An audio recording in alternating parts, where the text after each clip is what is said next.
Selamat pagi, nama Cecilia Veronica, NIM 19104169002, kelas A2 Pagi Manajemen, Makul MPI, dosen Adi Mursalim, SEMM. Di sini saya akan menjelaskan mengenai materi Hukum Perdagangan Internasional.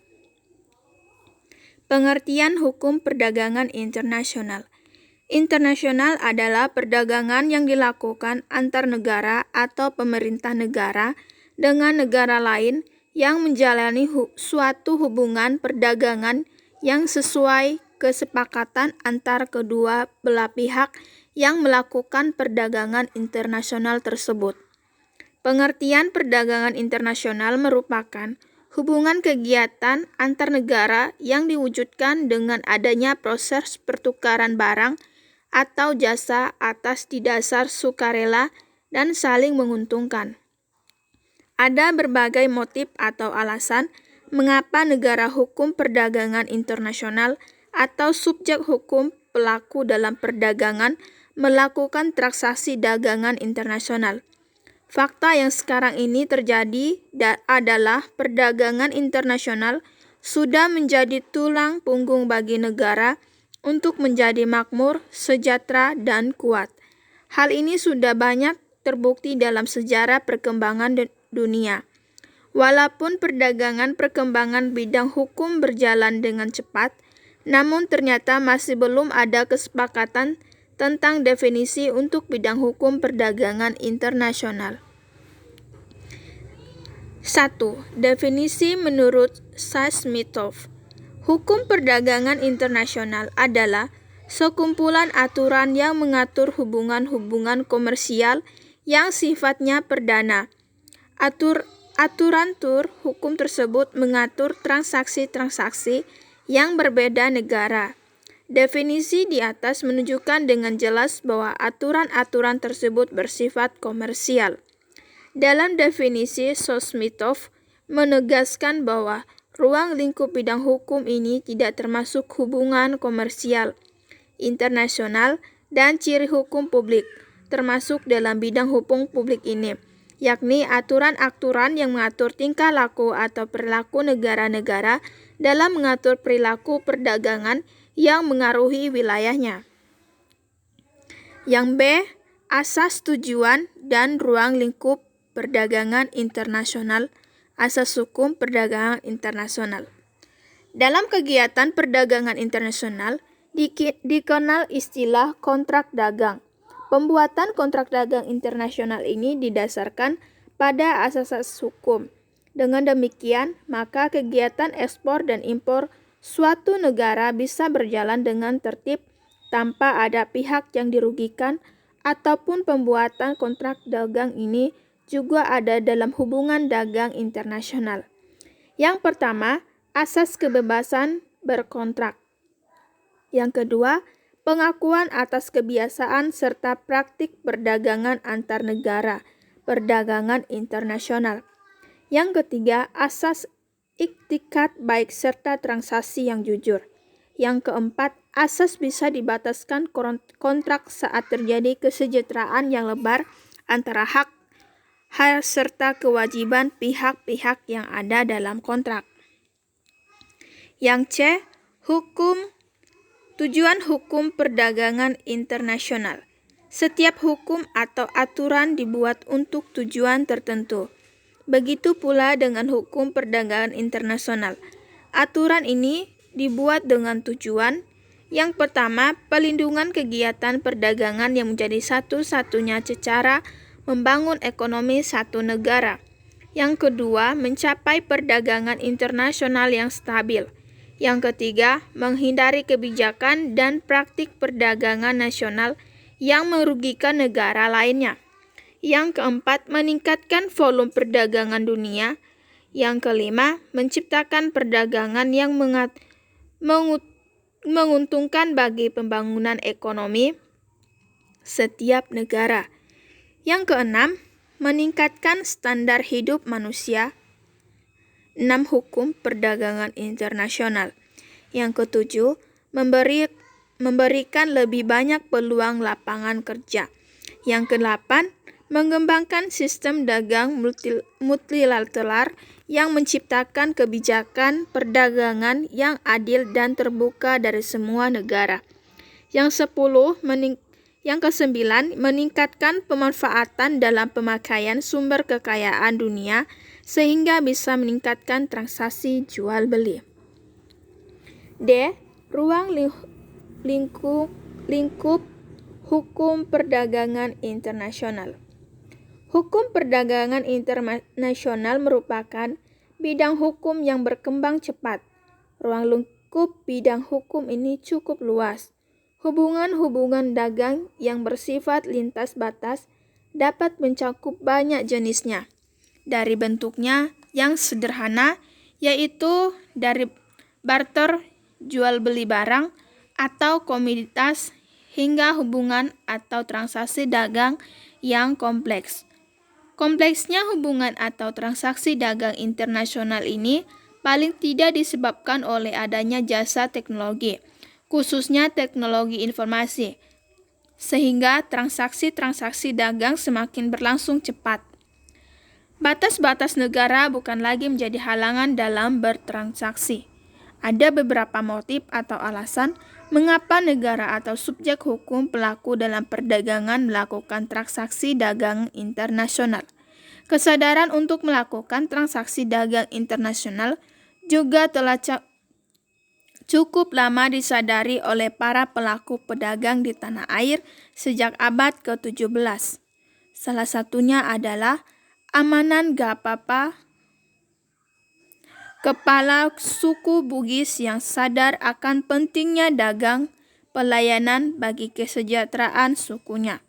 Keunggulan suku Bugis dalam belayar dagang hanya menggunakan perahu-perahu Bugis yang kecil telah merugikan lautan luas hingga ke Malai, sekarang menjadi wilayah Singapura dan Malaysia.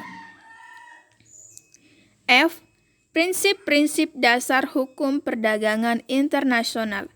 Menurut Profesor Alexander Goldenstein, ada 3 prinsip dalam hukum perdagangan internasional, yaitu yang pertama, prinsip dasar berkontrak.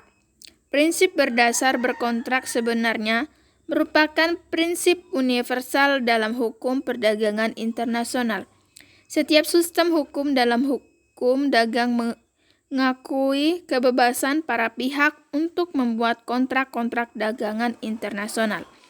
Kebebasan ini mencakup bidang hukum yang cukup luas, meliputi kebebasan untuk melakukan jenis-jenis kontrak yang disepakati oleh para pihak.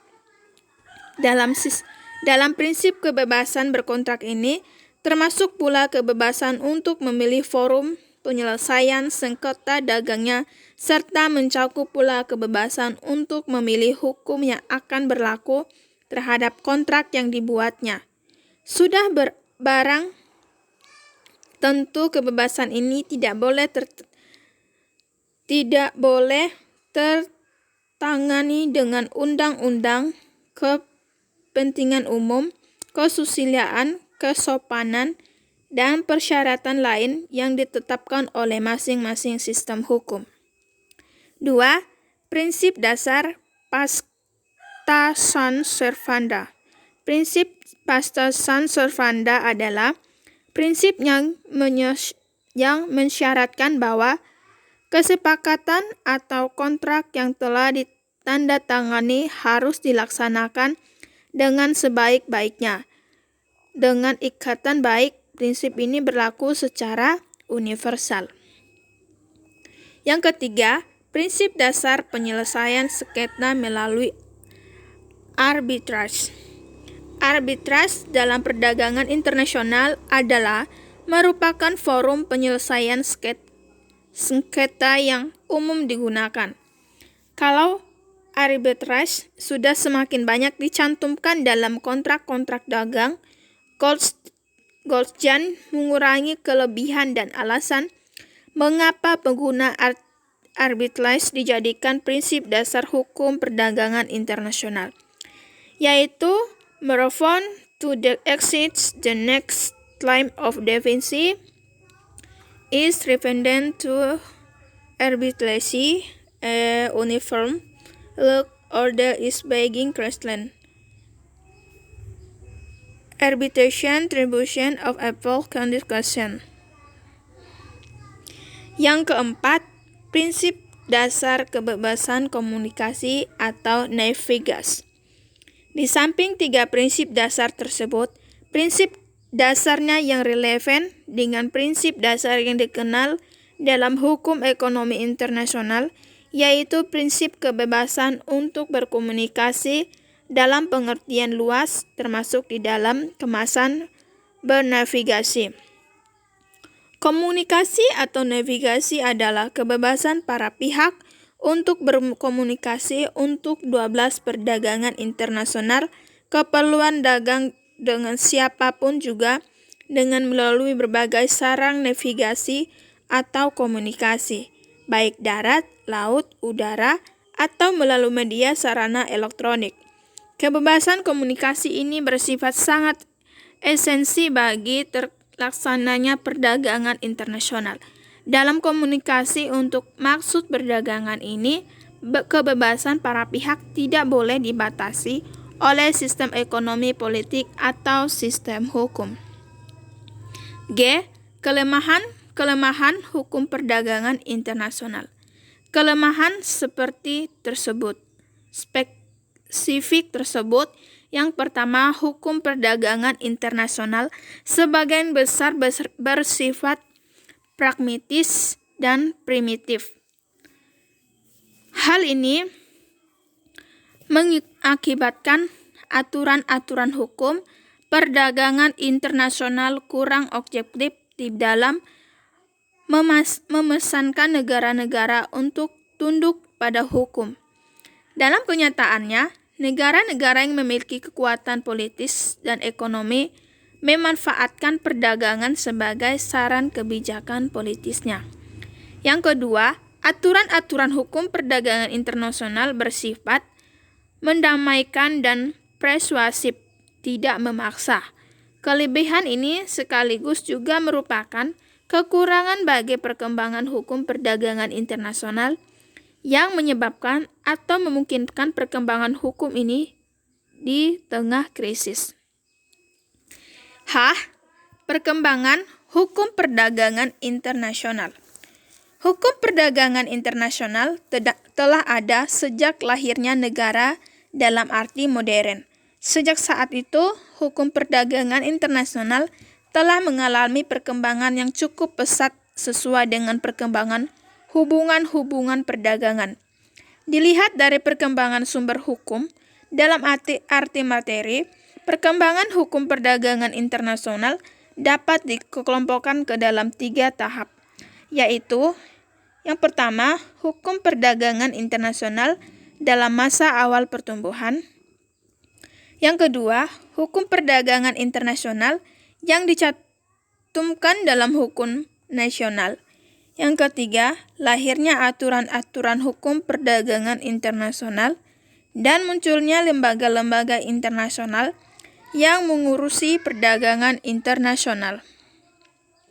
I. Teori-teori hukum perdagangan internasional. Adapun teori-teori perdagangan internasional dapat diuraikan sebagai berikut. Yang pertama, pandang kaum merkantilisme. Merkantilisme merupakan suatu kelompok yang mencerminkan cita-cita dan ideologi kapitalisme komersial, serta perdagangan tentang politik kemakmuran suatu negara. Yang perdagangan internasional dari kaum merkantilisme berkembang pesat sekitar abad ke-16 berdasarkan pemikiran pengembangan ekonomi nasional dan pembangunan ekonomi dengan mengusahakan jumlah ekspor harus melebihi jumlah impor. Yang kedua, teori keunggulan mutlak absolute advat oleh Adam Smith. Dalam teori keunggulan mutlak, Adam Smith mengemukakan ide-ide sebagai berikut. Yang pertama, adanya division of labor, pembagian kerja internasional dalam menghasilkan sejenis barang dengan adanya pembagian kerja. Suatu negara dapat perdagangan negara tersebut memperoleh keunggulan mutlak. Yang B, spesialisasi internasional dan efisiensi produksi. Dengan spesialisasi, suatu negara akan mengfokuskan para produksi barang yang memiliki keuntungan. Suatu negara akan mengimpor barang-barang yang bila diproduksi sendiri dalam negeri tidak efisien atau kurang menguntungkan, sehingga keunggulan mutlak diperoleh bila suatu negara mengadakan spesialisasi memproduksi barang. Ketiga, teori keunggulan komparatif atau comparative instinct oleh David Ricardo. David Ricardo menyampaikan bahwa teori keunggulan mutlak yang dikemukakan oleh Adam Smith memiliki kelemahan, di antaranya sebagai berikut. Bagaimana bila suatu negara lebih produksi dalam memproduksi dua jenis barang dibandingkan dengan negara lain? Sebagai gambaran awal, di suatu pihak negara lain, sehingga negara tersebut lebih unggul dan lebih produktif dalam menghasilkan barang daripada negara lain. Sebaiknya, di lain pihak negara lain tertinggal dalam memproduksi barang, dalam maka negara tersebut tidak dapat mengadakan hubungan pertukaran atau perdagangan. Yang keempat, teori permintaan timbal balik, reciprocal demand oleh John Stuart Mill. Teori yang dikemukakan oleh J.S. Mill sebenarnya melanjutkan teori keunggulan komparatif dari David Ricardo, yaitu mencari titik keseimbangan pertukaran antara dua barang oleh dua negara. Perbandingan pertukaran atau dengan menentukan dasar tukar dalam negeri DTD. Maksud teori timbal balik adalah menyeimbangkan antara permintaan dengan penawaran, karena baik permintaan dan penawaran menentukan besar-besar yang diekspor dan barang yang diimpor. Jadi menurut J.S. Mill, selama terdapat perbedaan dalam rasio produksi komunikasi antara kedua negara, maka manfaat dari perdagangan selalu dapat dilaksanakan di kedua negara tersebut. Dan suatu negara akan memperoleh manfaat apabila jumlah jam kerja yang dibutuhkan untuk membutuhkan seluruh barang-barang ekspornya lebih kecil daripada jumlah jam kerja yang dibutuhkan seandainya seluruh barang impor diperoleh sendiri. J. Sebab-sebab timbulnya perdagangan internasional. Perdagangan internasional disebabkan adanya perbedaan masing-masing negara. Antara lain, yang pertama, perbedaan jumlah produk dalam perbandingan luas tanah. Yang kedua, perbedaan kekayaan alam yang dimiliki. Yang ketiga, perbedaan tingkat kecerdasan dan peradaban bangsanya. Yang keempat, perbedaan iklim dan keadaan alam. Yang kelima, perbedaan ilmu pengetahuan dan teknologi yang dikuasai. Yang keenam, perbedaan politik, sosial, dan budaya. K. Dampak perdagangan internasional terhadap perekonomian Indonesia. Dalam era modern ini, orang sering mengatakan bahwa dunia itu menjadi tanpa batas. Sesuatu yang terjadi di negara lain dapat kita ketahui dan dapat dengan cepat mengaruhi masyarakat di negara kita. Maka sering disebut era globalisasi. Yang pertama, dampak positif ekspor. A. Memperluas lapangan kerja. B. Meningkatkan cadangan devisa. C. memperluaskan pasar karena dapat memasarkan hasil produksi ke seluruh dunia. 2. Dampak negatif ekspor. A. Menimbulkan kelangkaan barang di dalam negara. B. Menyebabkan eksploitasi besar-besar sumber daya alam.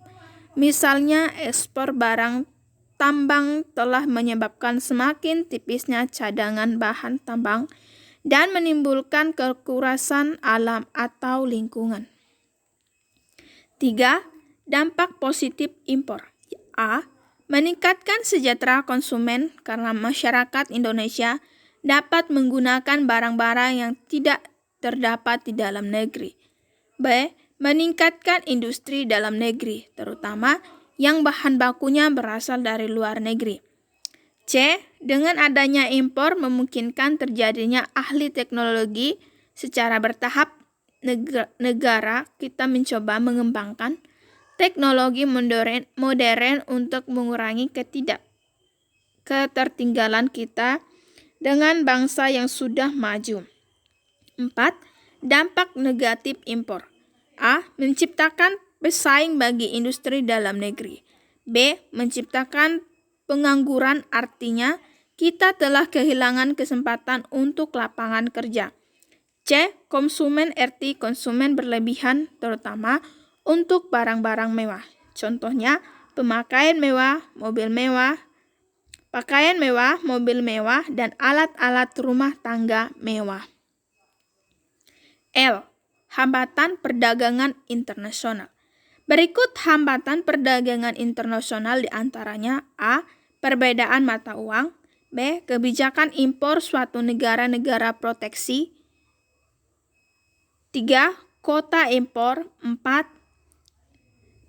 Perang dan resesi. 5. Adanya tarif yang dibebaskan pada atas melintas daerah pabean.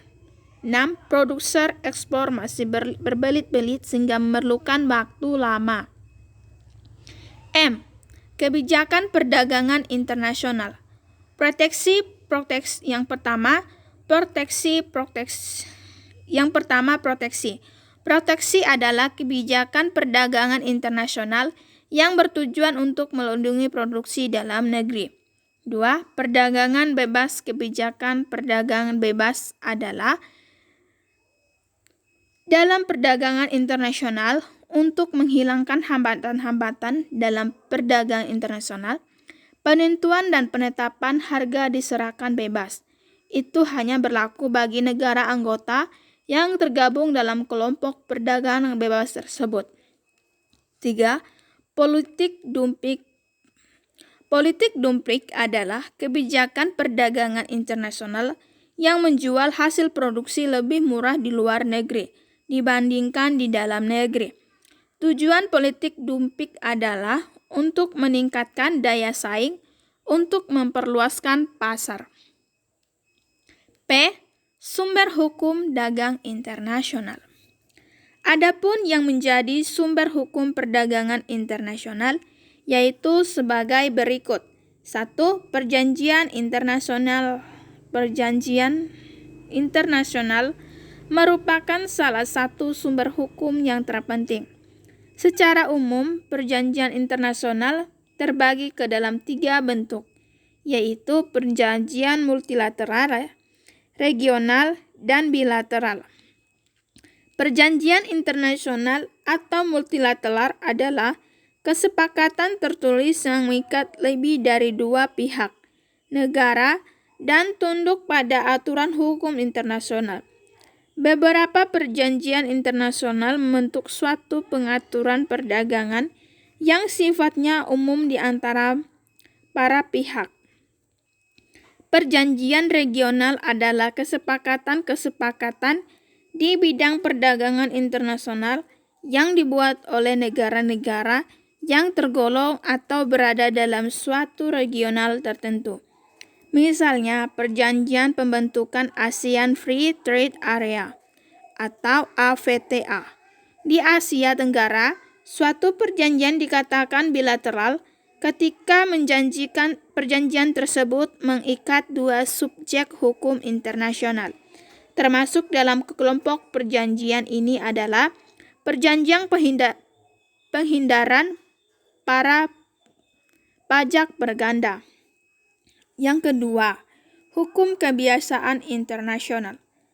Alam studi hukum berdasar perdagangan internasional, sumber hukum ini disebut juga sebagai lex mercantile atau hukum para pedagang, the law of the markets. Ketentuan lex mercantile dapat dikemukakan antara lain di dalam kebiasaan-kebiasaan yang berkembang dan dituangkan dalam kontrak-kontrak perdagangan internasional. Misalnya berupa klausul kontrak standar atau kontrak-kontrak di bidang pengangkutan. Yang ketiga, prinsip-prinsip hukum umum. Sumber hukum ini akan mulai berfungsi ketika hukum perjanjian dan hukum kebiasaan internasional tidak memberi jawaban atas sesuatu persoalan. Beberapa contoh dari prinsip-prinsip hukum umum ini antara lain prinsip ikat baik, prinsip pacta sunt servanda, dan prinsip ganti rugi. Yang kedua, putusan-putusan badan pengadilan dan doktrin. Sumber hukum ini dalam hukum perdagangan internasional tidak memiliki kekuatan hukum yang kuat seperti yang dikenal dalam sistem hukum common law. Jadi, ada semacam kewajiban yang tidak mengikat bagi badan-badan pengadilan untuk mempertimbangkan keputusan-keputusan pengadilan sebelumnya. Yang kelima, kontrak. Sumber hukum perdagangan internasional yang sebenarnya merupakan sumber utama dan terpenting adalah perjanjian atau kontrak yang dibuat oleh para pedagang sendiri.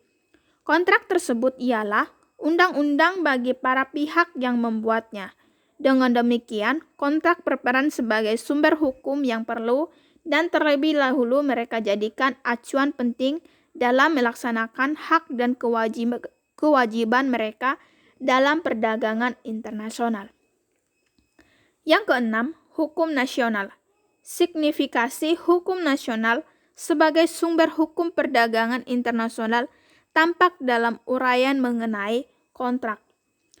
Peran hukum nasional akan mulai lahir ketika timbul skema sebagai pelaksanaan dari kontrak. Dalam hal demikian, pengadilan badan arbitrase pertama-tama akan melihat klausul pilihan hukum dalam kontrak untuk menentukan hukum yang akan digunakan untuk menyelesaikan skema. Demikian penjelasan dari saya. Saya Cecilia Veronica mengucapkan terima kasih. Selamat pagi.